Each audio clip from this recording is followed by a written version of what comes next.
So, kind of like Mike, I enjoy random historical facts. And what better way to celebrate the US's 250th than to talk about murder? Yes. Let's stay with it. So I want to talk about the connection of the presidential assassinations and Robert Todd Lincoln, who was the son of Abraham. But first, a side note. In a strange coincidence, Edwin Booth, the brother of John Booth, once saved Robert Lincoln's life for boarding a train. The crowd had pushed Robert between the train and the platform, so Edwin, without knowing who he was, grabbed Robert by the collar and pulled him out to safety. Robert immediately recognized Edwin because he was a very famous actor at the time, and he profusely thanked him. However, a year later, John Wilkes Booth would become much more famous than his brother ever would be. Robert Lincoln had connections to not one, not two, but 3 presidential assassinations. Let's start with the obvious one. His father, Abraham Lincoln. Robert lived through 2 of his brother's deaths, and he had the rank of captain on Ulysses S. Grant's staff.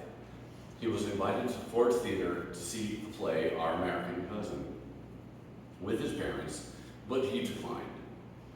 Upon hearing of his father being shot, Robert went to the house where the unconscious but still living president was, but he spent his final hours there, and Robert went to be with him and comforted his mother.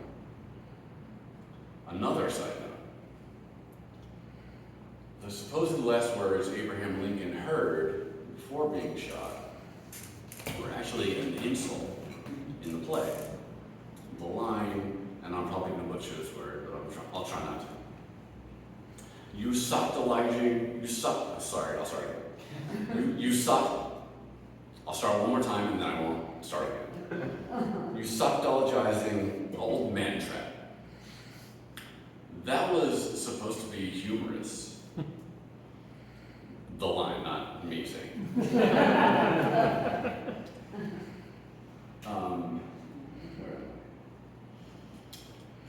This was apparently, I'm sorry, so because of his acting experience, John Wilkes Booth knew the line was coming, and he thought that the laughter that would ensue would cover up his gunshot. It didn't. And sockdolager was slang for the day, and it meant a conniving person. So it was sort of an insult, but not a horrible one. 16 years later, President James Garfield invited Robert, who was Secretary of War, on a trip to New England. Robert arrived at the train station to inform Garfield that he would be leaving a day later, but not before Charles Guiteau could shoot the president twice in the back. Robert ran to Garfield, then sent for a doctor and ordered soldiers to secure the train station. Garfield actually lived for 80 days.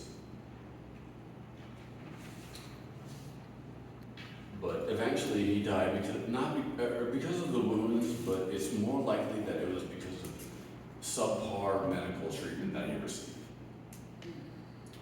Garfield's successor, Chester A. Arthur, fired all but one of his predecessor's cabinet, Secretary of War Robert Lincoln. I thought that was kind of nice. He probably felt bad for him, but I thought it was kind of nice. 20 years after that, Robert was traveling with his family and they decided to stop in Buffalo, New York to see the Pan American Exposition. Upon arrival, he was given a telegram saying President William McKinley, who was also in Buffalo, not at the train station, but he was in Buffalo, had been shot by And instead of going directly to the expo, Robert went to see McKinley, but left thinking that the president would be okay. A week later, not so much. Robert Lincoln died in 1926, so it would have been really difficult to connect him to Kennedy's assassination, which happened in 1963. But don't think I didn't try. I couldn't find anything though. The only connection between the two was that they're both buried at Arlington National Cemetery. Now for a third side note, I like side notes if you didn't notice. Arlington is said to be on land that was owned by Robert E. Lee's wife, Mary, whose parents built the original house as a monument to George Washington, her father's step-grandfather. History is weird, but as far as I know, it's true, and you can attest to this, Mike. There's no direct proof, but it's thought that Robert Lincoln saw himself as cursed, and he refused to attend any future presidential event until his father's memorial was dedicated in 1922. And there's your slice of Americana